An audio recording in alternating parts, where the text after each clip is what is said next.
KMW, I'm Melissa. And I'm Stephanie Carcache, and we are two sisters and the founders of Millennial Women. And your host of Millennial Women Talk, the podcast. We are so grateful you're sharing your time with us today. By tuning into this episode, you are investing in becoming the best version of you, and we're just thrilled to be on this journey together. Anna Vatuone is an entrepreneur, speaker, and a personal branding expert. 6 months ago, she put all of her things in storage and took a trip from coast to coast with no plans or itinerary, just with the goal of flowing with life and having no attachments to the outcome. And now we get the chance to talk with her today about all the things. On this episode, we chatted about her cross-country move and the challenges she faced along the way that almost made her turn around and go back home. We also talk about how she keeps being creative and stays committed to her craft. And she also let us into her journal and revealed her biggest goals that she will be accomplishing very soon. Here's our conversation with Anna Vatuone. I have been following you for honestly a lot of months. And I've just been so inspired by you. And so I kind of want to take it from the beginning because I know I personally picked up on you when you first started that journey, like coast to coast. But tell us a little bit about you and just like as a creator, as a content creator, like what made you start creating content? I think from an early age, I had a desire to share what I was experiencing and what was real for me with other people. I think my first blog was in high school, and it was, Wow. a funny excuse for a blog. It was just like, looking back, I think it was just on Blogger and, nothing really serious. And then when I studied abroad in Florence, Italy in college, I used blogging as a way for me to share what I was doing with my friends and family back home. And then that turned into something a little bit bigger. And then after I got back from Florence, I just continued to blog. And so it was always something that I had my hand in a little bit. And I remember a year and a half ago telling my mom, I really think I need to be on TikTok. I think I really should be on that app. I think that app's going to be really important for me. And I had said that to her, and then 6 months later started this journey, and it felt very natural to be sharing it on that medium in a very new style than I was used to, but it was so much fun to create in a different way. And so, yeah, it's always been something I've enjoyed doing. I love it. And it's so entertaining. Like, I remember Steph was the one that found you first, and she was like, look at her account. It's amazing. So I was just like, I can't help but get immersed in your world, right? Yeah. Because you are such a beautiful storyteller, but at the same time, you're like telling your personal story, right? How did you get to a place to like be comfortable with actually being vulnerable? Because you're pretty vulnerable in your content. Yeah. I think I'm still getting to that place always. It's always a stretch. And it's always like that question of, is this too much? Am I crossing Right. a line here? I mean, I'm always on that line, always. But I feel like that challenge is where I want to be. I think I became more comfortable sharing the personal, vulnerable parts of my life more so on TikTok because I felt like I had less people there that knew me from high school or knew me from college. It was like TikTok has this culture of being radically transparent and honest. And so I think that was what gave me that push. And I continue to, I think, push myself now on Instagram and on YouTube and in my blog and on my newsletter. And, I have not yet run into any problems with doing that. Only good things have come from being honest about what I've experienced and what's real.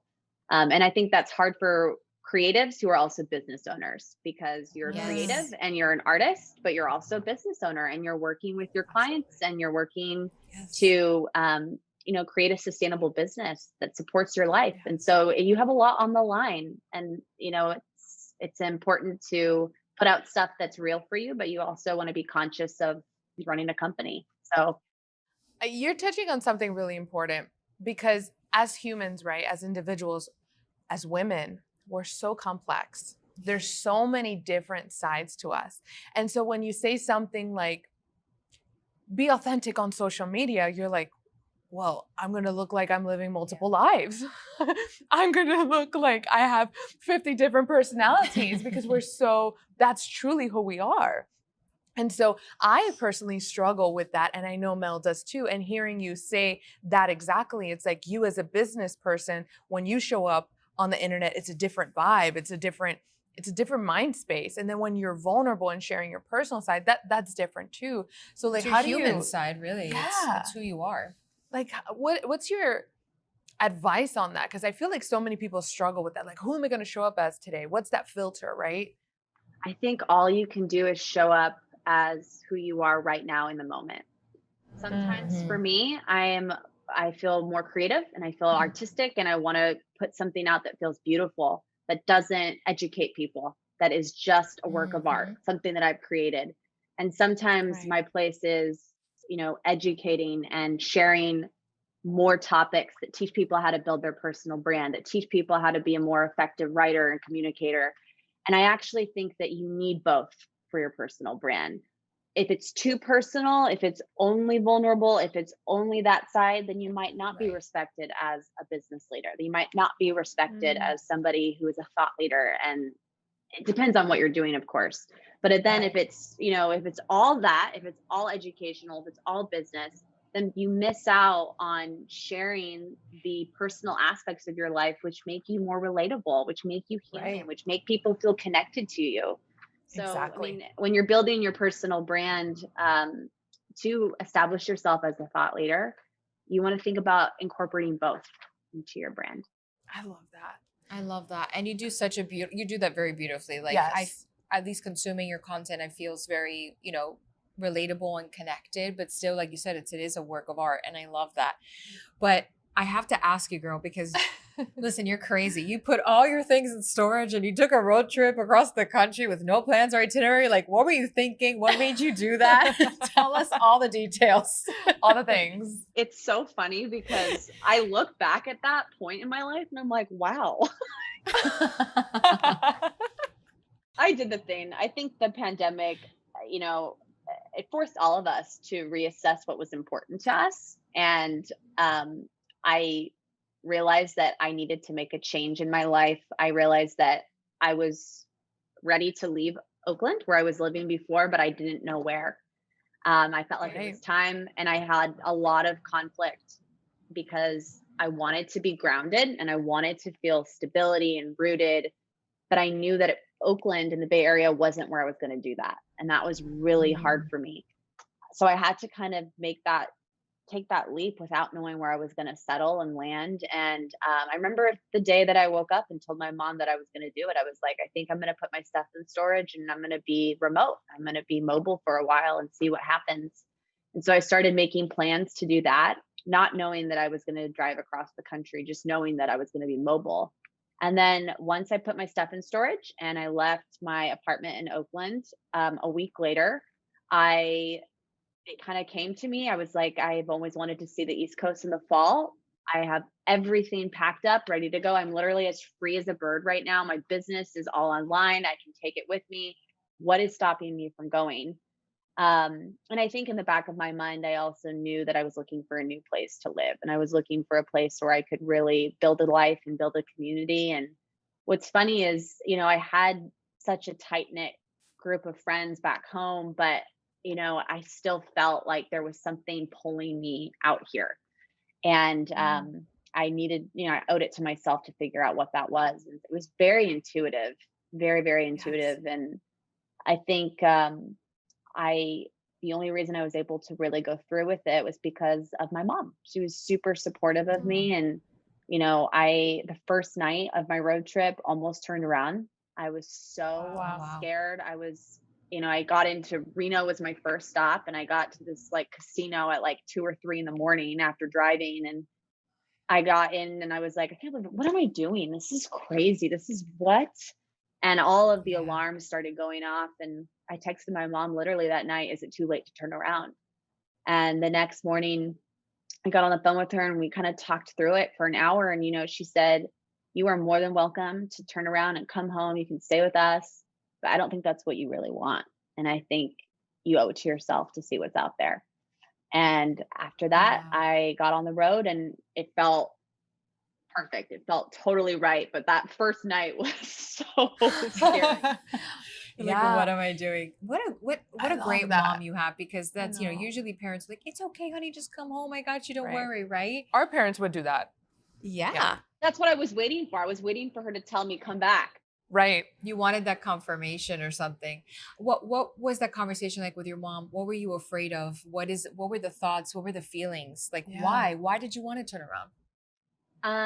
Because I told myself that I should do the responsible thing.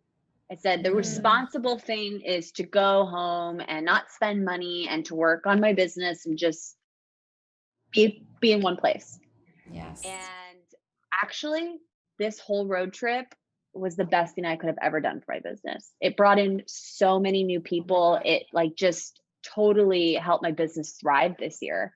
And it's crazy because, we're told to do the responsible thing all the time. We're told to stay put, don't spend a lot of money, Yes. save your money, do all of these things. But I think your intuition will tell you what the right thing is for you to do in that moment. And I think we're fed all of these different messages and all conflicting messages. So it's always hard to know what's right, but we have the answers inside of us, I think, if we're listening. So good. Like, it's so true. It's like what society or parents or whoever might be, the one to tell you, like, this is what's responsible. But what is responsible? Responsible is what you did, is owning in on your intuition and following that. And so you keep on saying the word intuition, and I love that, because it does feel, all your content feels very like instinctual. How can you help others kind of that might be listening right now or maybe seeing us, tap into their own intuition? Do you have anything to say about that? It's in your body. It's not something that you're going to find up here. Overthinking, getting stressed out, like just letting your mind just run your day. It's actually something you feel inside of you. And one way to access your intuition is to be still and to listen and to try to be in an environment that is conducive to your mental clarity and focus. And so, taking some time in the morning just to like ground yourself and try to be centered.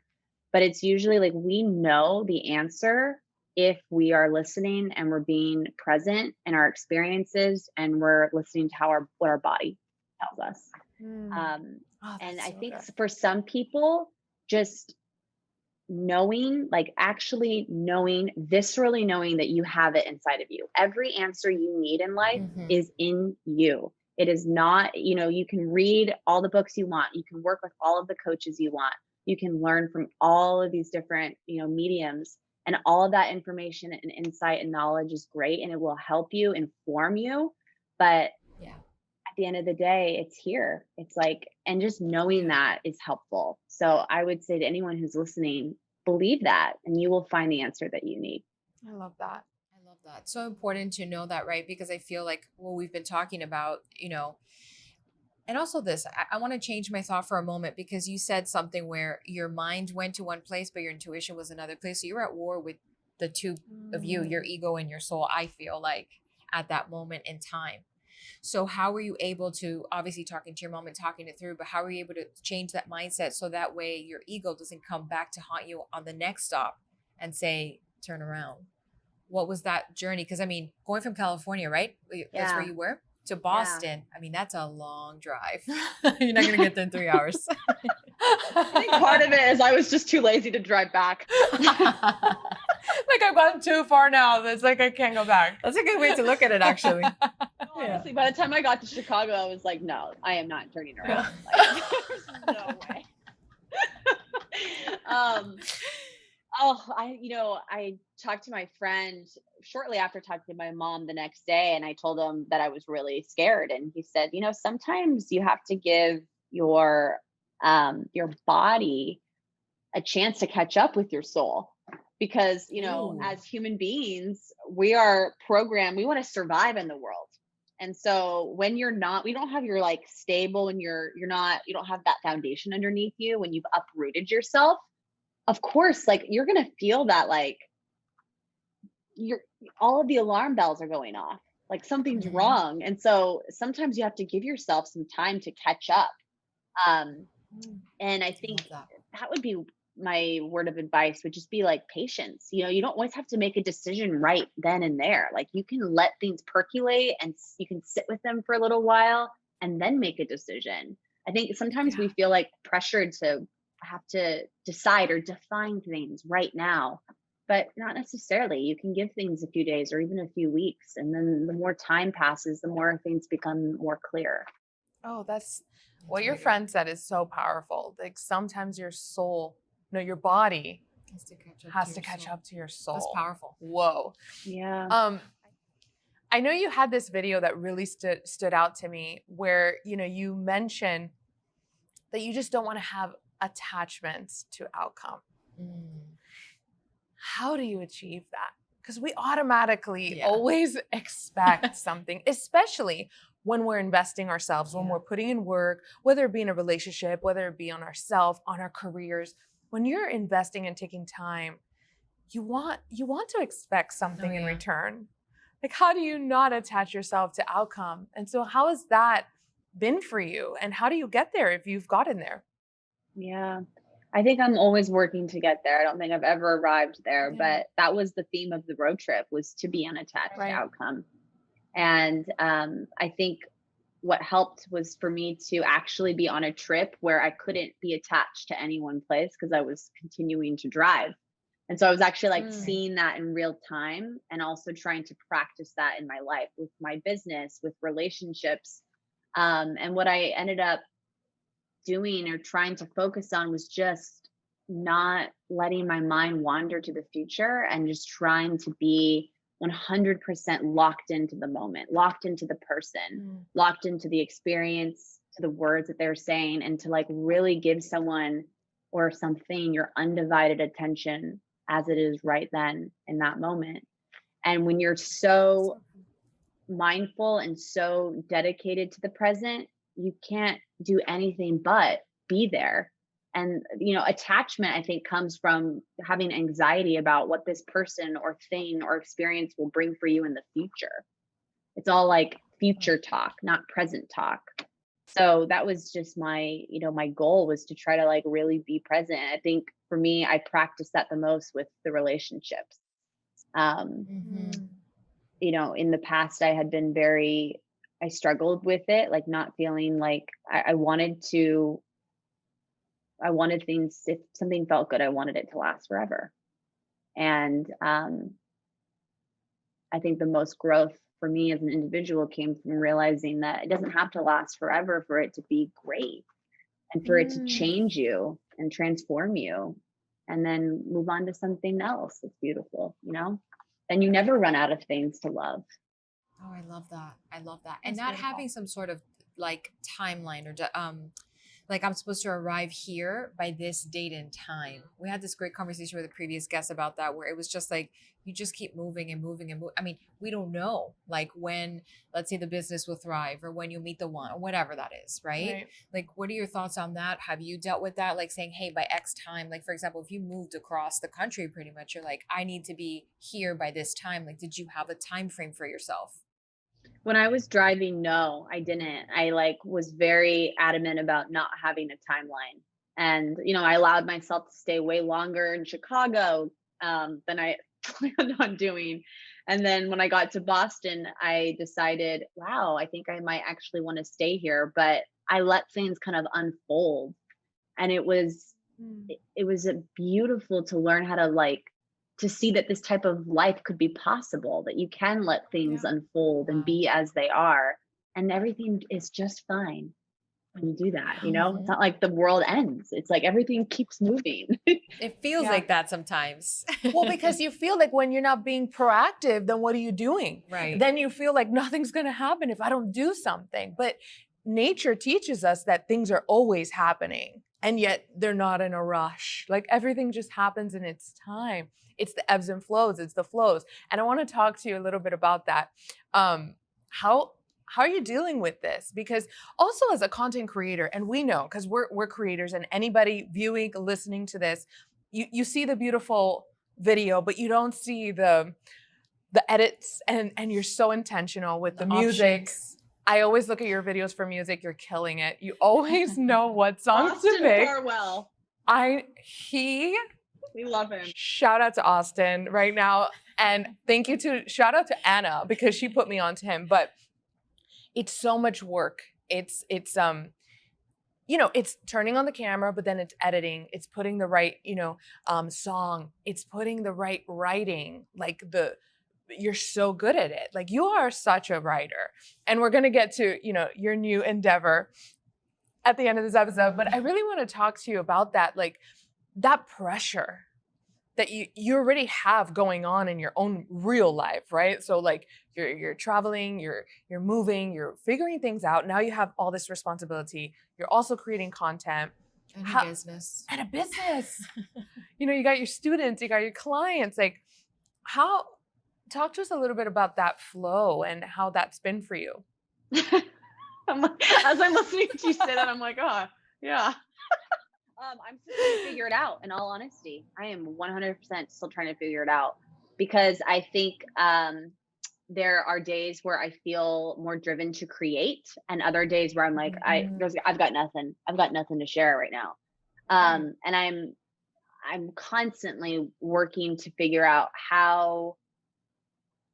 I don't think creativity is this fixed, finite thing that we only have so much of. I think we have a wellspring of it inside of us. And so what I'm really trying to learn how to do is be able to access that at any given point. And I think that what I'm beginning to realize is it's something that you have to churn every single day. There are moments where I don't feel like I want to do anything. I don't want to create a video. I don't want to write. I don't feel in the mood to do any of it. Right. But just the act of doing it, like the repetition of it, repetition makes the master. It's like, you got to keep churning. And I think as creatives, as artists, when we don't feel like doing something, or we don't feel inspired or creative, that's so hard. But I'm learning that, it's that commitment to your craft every day, even if it's 10 minutes, even if it's 20 minutes, to keep just churning away. And also being okay with the fact that not every piece of content I put out is going to be groundbreaking. And it's like removing ego and just loving the process. It's like a game. So even if you're not in the mood, you still create. Still put something out. Still try. Wow. Yeah. Yeah. And that's, I think, where variety comes in. Like, especially, realizing that you can be creative in many different ways. It doesn't necessarily mean that you have to put out like one style of video every single day that's the same. Like, you can switch it up and push yourself to try new things and to be creative in the way that feels right then, as long as you're doing something. Yes. I love that. Thank you for that. Because some days I'm not in the mood. I'm like, I'll post tomorrow. But no, it's consistency. It's about putting commitment it to the craft. Yeah. Commitment to the craft. And if you're not feeling like super outward facing, maybe the act is actually just writing then, and not showing your face, but still dedicating some time to your craft in some way. Yeah. So it's like working with what you've got right then, but also staying consistent. I love that. So outside of that first night in your road trip, like what would you say is the most challenging thing that you've faced throughout this entire new chapter, ultimately in your life? Oh gosh. I was on such a high coming here and just being probably the most confident I'd ever felt, just taking this awesome trip, creating like on a flow with my work and the content that was going out. I was so proud of it. And then the dust settled, getting to Boston, also being in the thick of winter in the pandemic, feeling super lonely, gained some COVID pounds. Like, I found myself in this like depression for, I would say a few months. And it was like, what comes up must go down. And, I've kind of wiggled my way out of that. I feel like I'm on the upswing now, which is great. But it was really challenging to admit that things were really hard. I think I tried to deny it. And when I became aware of how I was feeling and named those emotions and just allowed myself to be where I was, then things got a little bit easier. And then I was able to think clear enough to decide what I wanted to change and how I wanted to work my way out of the hole and feel better. And, I think I'm in the process of doing that right now. I think transitions are hard, hard to make new friends. And, we're also in the middle or coming out of the pandemic, but, it's all challenging. I Oh my love that you gosh, yeah. shared that with us, and thank you for being so open and vulnerable Thank you. because, I think at one point or another, we all experience that. And I think it happens majority of the time when there's such a big change and transition in your life, right? And I love to hear too that now you are coming on the up of it, and that's awesome. I don't know if you don't mind sharing, but was it fear that you had like when you were in that small season? What were the things that you were afraid of? Was it a financial thing? Was it being lonely? Like what in this transition, what were the things that you were mostly afraid of? Um, I think it was I really struggled with body image. When I look at it Wow. now, I I think immediately my body started to change. I began feeling Hmm. like, oh my gosh, I don't feel as confident. I don't feel as beautiful. I just didn't feel like wanting to put my face out there. I wanted to hide. Mm, And Wow. I really tried to challenge myself to not hide, but to talk about it and to talk about it openly. And that was really challenging because I didn't want to admit that there was something wrong. I didn't want to admit that I was struggling because I also felt like people were looking to me as a leader and as somebody who has the answers all the time. And Right. right. it's Right. hard to be honest with people about the fact that I don't know and I'm going through something Yeah. really hard. But, the more honest I am about what I'm struggling with, the more you just like shine a light on those dark parts of yourself that you don't want anyone to see. But when you expose yourself, the lightness touches it and it doesn't feel as Right. dark and twisty anymore. It's like, okay, this might be Exactly. more manageable than I thought. Absolutely. And it just also like in releasing it, it's like, this is what it is. So then you accept it because there's no more hiding. Right. Like that's where the anxiety comes, like, and that hiding of Right. it. Right. And it's, I resonate with that a lot, like body image and showing up online. But especially when you've gotten all these new followers, like it's exactly what you're saying, and they're looking towards you to be The this. answer, the end all be all of everything. Yes, and Yeah. and but in sharing that darkness that we all have, right? Because we talk about art, and it's light and dark. There's no masterpiece that doesn't have those shadows, those different colors and stuff. But by you sharing that, it's like it's so powerful, and so many people, like I can relate to that. Like especially just as simple as like a stories, right? And you're like, oh, I have to do it again. Like my nose looks big or whatever. That's my thing, my nose. No, and And the it's just filters the that they're putting on now, filters. like we had this discussion the other day where The Steph's filters. like, I feel like I don't want to like not put it on, Yeah. you know? Well, I mean, you want to put on the filter. I mean, there's so many things going against, I think, us as women, especially, that can create those body image, those self, image issues that we all face from one time to another.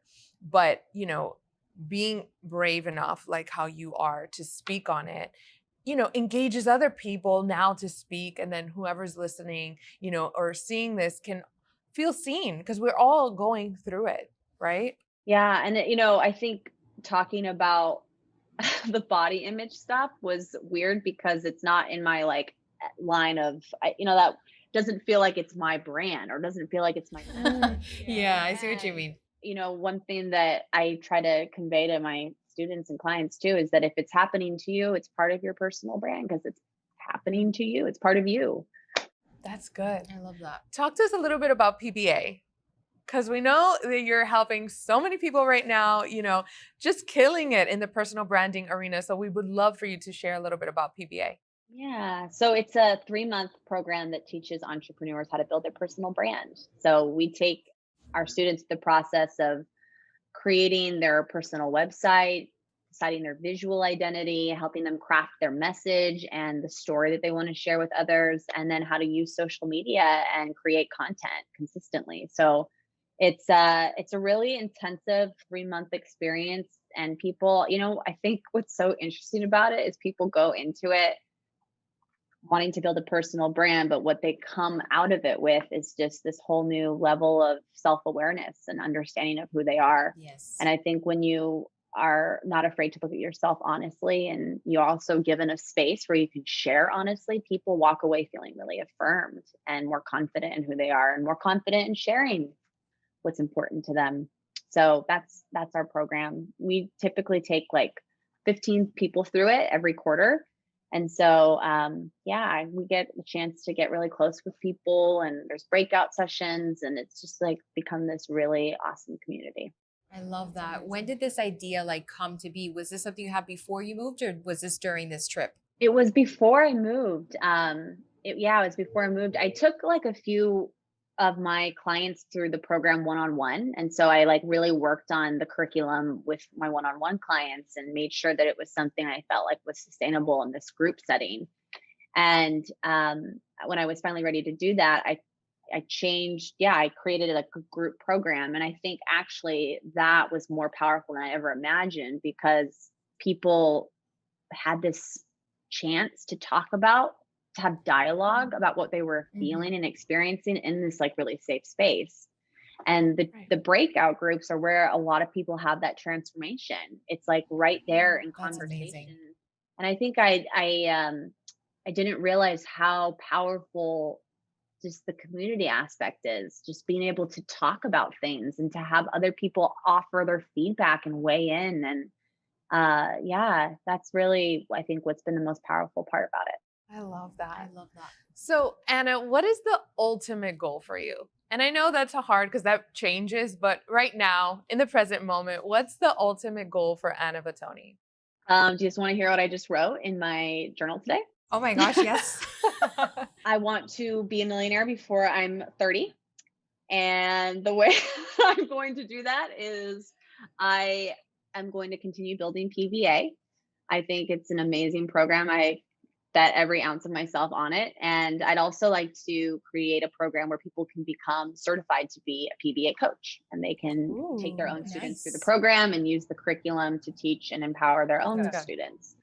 And then I also have, I don't really market this. I think I probably will do that more, but I also run a boutique agency. So I have, there's like a handful of select clients that I work with one-on-one, and we actually facilitate all the moving parts for them.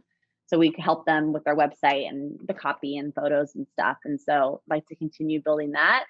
And then above all else, the book, baby, it's going to be So exciting. yeah. So I'm working on a book right now, and I'm really, really feeling fired up about it. I think the first month of writing, I was like, what the heck is this? But now I think the last week or so, I'm like, okay, I think I might have something. It's going to take a lot, but I'm really excited to get it out into the world. Yes. Well, you have to come back on when it's out. Yes, please.